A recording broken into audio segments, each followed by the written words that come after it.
Il s'est gagné un surnom, le Trump tropical. Issu de l'extrême droite, il se présente comme le seul leader capable de changer le Brésil.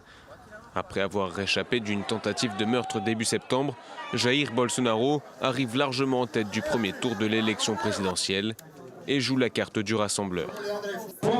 Nous allons unir le Brésil.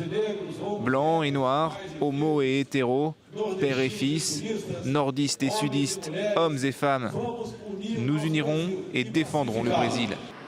Dans un pays gangréné par la violence des gangs où le taux d'homicide bat des records, les idées autoritaires de cet ancien capitaine de l'armée de terre, soutenu par les évangéliques, ont trouvé leur audience. Une arme ne défend pas que notre vie, elle défend notre liberté.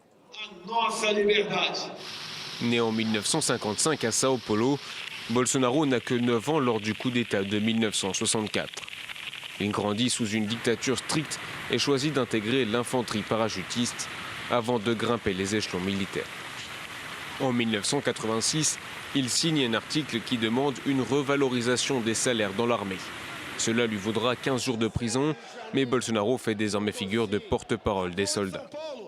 Élu au conseil municipal de Rio, il intègre le Parlement en 1991.